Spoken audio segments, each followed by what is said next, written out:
So, social satisfaction. So, ito yung hierarchy ng mga klase sa lipunan. Yung mga example nito is um, rich, middle class, at yung mahihirap. So, yun ang example ng social satisfaction.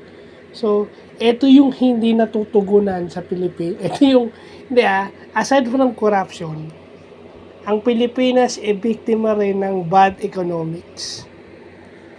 Okay, marami nagsasabi na nung Marcos era, kasi maliit pa lang ako noon nung I was still a toddler when the Marcos Senior presidency was in effect.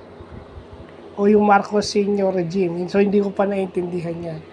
But yung social satisfaction daw, sabi, para sa akin, na panood ko rin kasi yung Instagram live ni Richard Haydarian na hindi lahat bad economics, no?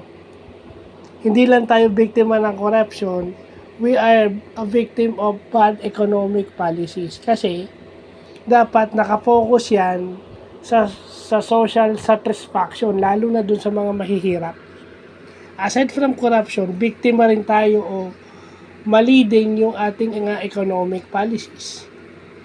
Kaya nga sabi may nag-comment nga dun sa vlog ko sa Department of Planning and Development o yung dating NEDA, wala pa rin daw kwenta, which is totoo naman.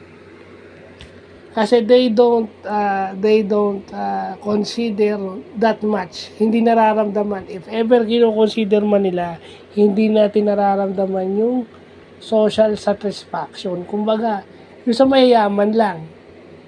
Nagrereklamo na nga rin sila dahil sa taxes. Yeah, so yun lang, no? At least nalaman na natin yung meaning ng social satisfaction. So, yun lang pa.